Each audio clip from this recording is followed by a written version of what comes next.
और वहीं यूक्रेन युद्ध पर एक और बड़ी खबर आ रही है। रूस के राष्ट्रपति व्लादिमीर पुतिन ने अमेरिका पर फिर बयान दिया है। उन्होंने कहा कि यूक्रेन युद्ध की वजह से रूस और अमेरिका के रिश्ते टूटने की कगार पर पहुंच चुके हैं। और इतना ही नहीं, रूस ने तो इस मामले पर मॉस्को में अमेरिका के राजदूत को तलब भी किया है। इस दौरान रूस ने अमेरिकी राष्ट्रपति बाइडेन को दिए बयान पर फिर अपनी नाराजगी जाहिर की है। वहीं कीव में जंग के दौरान मारे गए यूक्रेन के जवानों को श्रद्धांजलि दी गई। एक दिन पहले रूस के मिसाइल हमले में यूक्रेन के कुछ 9 सैनिक मारे गए थे, जिनमें अलेक्जेंडर कोवतून नाम का सैनिक भी शामिल रहा, जिसे श्रद्धांजलि देने के लिए यूक्रेन के फौजियों के साथ उसके घर वाले भी वहां पहुंचे। यूक्रेन के इस फौजी के शव को फूलों से सजे ताबूत में रखा गया, जिसके सामने खड़े यूक्रेन के सैनिकों ने अपने साथी के बलिदान को याद किया। देश के लिए अपनी जान गंवाने वाले इस सैनिक के परिवार वालों को जितना उस पर गर्व महसूस हुआ, उतना ही वो उससे दूर जाने पर दुखी भी दिखे। उसकी मां तो अपने बेटे की तस्वीर को सीने से लगाए बैठी रही और कभी उसे चूमती नजर आई। ज्यादा देर तक वो अपने आंसुओं को छिपा नहीं पाई और उसका दर्द छलक उठा। यही हाल उस सैनिक के बाकी घर वालों का भी दिखा। वहीं जंग की आग में झुलसते यूक्रेन के लिए जर्मनी में भी प्रार्थनाओं का दौर शुरू हो गया। वहां राजधानी बर्लिन की एक चर्च में यूक्रेन में शांति के लिए प्रार्थना की गई, जिसमें यूक्रेन के कई शरणार्थियों ने भी हिस्सा लिया। उन लोगों ने अपने देश में शांति की दुआ मांगते हुए मोमबत्तियां जलाईं। When I wake up in the morning, I can't believe how it happened. Ukraine के शरणार्थियों के साथ ही इसमें वहां के कई लोग भी शामिल हुए, जिन्होंने मिलकर यूक्रेन के लिए प्रार्थना की।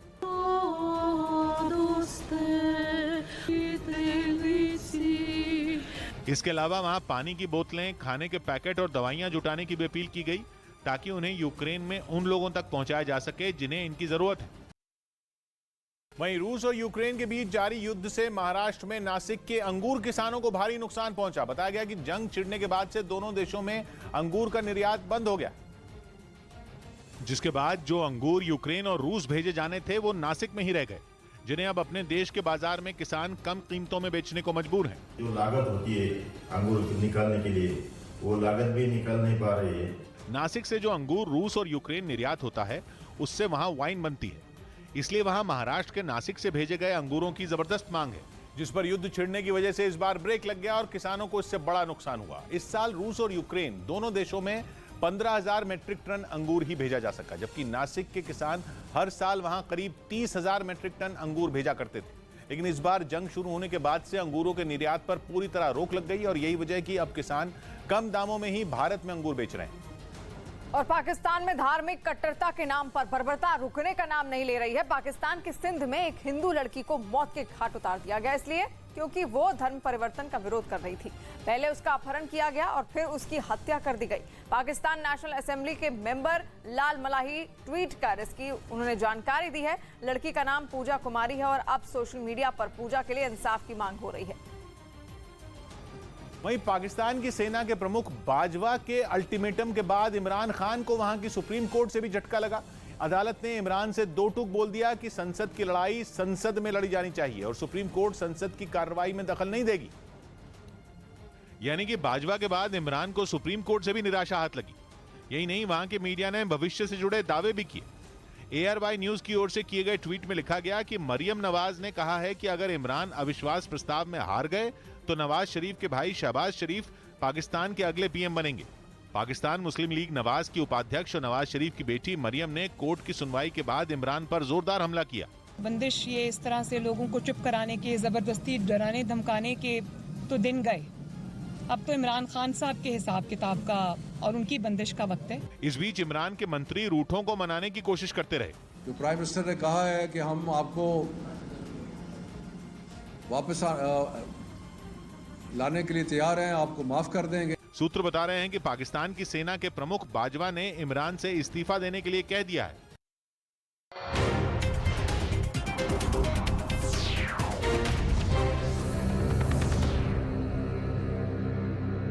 हालांकि इस हमले की लोकेशन नहीं बताई गई, लेकिन जो तस्वीरें सामने आई उनमें रूसी सेना का एक ड्रोन यूक्रेन की सेना के ठिकानों पर बम गिराता नजर आया। इस हमले में धमाकों के साथ यूक्रेन की सेना की कई पोस्ट तबाह हो गई। इतना ही नहीं, रूसी सेना का ड्रोन वहां की एक सड़क से गुजर रहे सेना के ट्रकों को भी निशाना बनाता दिखा। इस हमले के बाद ट्रकों से आग की ऊंची ऊंची लपटें उठती नजर आईं और वहां से निकल रहा काले धुएं का गुबार पूरे इलाके में फैल गया। रूस ने दावा किया कि इस हमले में यूक्रेन की सेना को काफी नुकसान पहुंचाया गया। वहीं डोनेस्क में रूस का समर्थन करने वाले अलगाववादियों और यूक्रेन की सेना के बीच भीषण जंग जारी है। वहां के मरिनका इलाके में अलगाववादियों की तरफ से ताबड़तोड़ मिसाइलें दागी गईं, जिसके लिए कई मल्टीपल रॉकेट लॉन्चर एक कतार में खड़े कर दिए गए। इसके बाद उन रॉकेट लॉन्चर से एक के बाद एक कई मिसाइलें निकली। अलगाववादियों की तरफ से दागी गई मिसाइलों ने यूक्रेन की सेना के एक ठिकाने को निशाना बनाया। वहां मिसाइल गिरने के बाद तेज धमाका हुआ और चारों तरफ धुआं और धूल का गुबार फैल गया। अलगाववादियों ने दावा किया कि उनकी तरफ से दागी गई मिसाइलों ने उस जगह को तबाह कर दिया जहां यूक्रेन की सेना ने हथियार रखे थे। इस हमले के बाद वहां का एक बड़ा इलाका तहस नहस दिखाई दिया। बमबारी से वहां के कई मकानों को भारी नुकसान हुआ। इस बीच वहां दूसरी जगह धमाके होते रहे, क्योंकि डोनेस्क के मरिनका में अलगाववादियों और यूक्रेन की सेना के बीच पिछले कुछ दिन से जंग और तेज हो गई। दोनों तरफ से वहां कब्जा जमाने की कोशिश की जा रही है और इसीलिए यूक्रेन के विद्रोही वहां लगातार हमले कर रहे हैं। उन्होंने दावा किया कि उनके जोरदार हमलों के बाद यूक्रेन की सेना एक बड़े इलाके से भाग खड़ी हुई।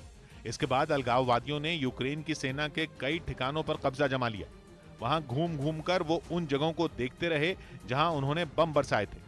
एक मकान की पूरी छत ही बमबारी से उड़ी नजर आई। बताया गया कि वो पूरा इलाका यूक्रेन की सेना की एक पोस्ट थी, लेकिन अलगाववादियों ने हमला करके उसे पूरी तरह तबाह कर दिया। डोनेस्क यूक्रेन का वही हिस्सा है जिसे जंग शुरू होने से पहले रूस ने अलग देश की मान्यता दी थी। तब से यूक्रेन की सेना और विद्रोहियों के बीच वहां जंग चल रही है। वहीं यूक्रेन ने रूस के कई टैंकों और हेलीकॉप्टरों को तबाह करने का दावा किया। इतना ही नहीं, अपने इस दावे को साबित करने के लिए उसने एक वीडियो भी सोशल मीडिया पर जारी किया, जिसमें जमीन पर एक जोरदार धमाका होता दिखा। इस धमाके के बाद वहां जमीन से आसमान की तरफ धुएं का गुबार उठता नजर आया। पुतिन की पलटन को निशाना बनाने के लिए वहां इस तरह के कई धमाके किए गए। इन धमाकों के जरिए यूक्रेन ने रूसी आर्मी के कई टैंकों और हेलीकॉप्टरों को मार गिराने का दावा किया। उसने इस हमले से जुड़ी कुछ तस्वीरें भी सोशल मीडिया पर शेयर की, जिनमें तबाह हो चुके हेलीकॉप्टर के टुकड़े जमीन पर पड़े नजर आए। उधर यूक्रेन की सेना ने ओडेसा में रूस के एक जहाज को ढेर करने का दावा किया। यूक्रेन ने समंदर में हुई इस गोलाबारी का एक वीडियो जारी किया, जिसमें धमाकों के बाद समंदर में ऊंची लहरें उठती दिखी। वहां इस तरह एक के बाद एक कई धमाके हुए। यूक्रेन ने दावा किया कि इन धमाकों के जरिए उसने समंदर में रूस के एक जहाज को ढेर कर दिया। इतना ही नहीं, यूक्रेन की सेना ने ओडेसा शहर का एक और वीडियो जारी किया, जिसमें वहां एक इलाके में कई मकान खंडहर में बदले दिखे। दावा किया गया कि रूस की तरफ से हुई गोलाबारी की वजह से इन मकानों का ये हाल हुआ है। मकानों के खिड़की दरवाजे टूटे फूटे दिखे, जबकि उनमें रखी चीजें कबाड़ में बदली नजर आईं। वहीं रूस से जारी जंग के बीच यूक्रेन की कुछ महिलाओं ने भी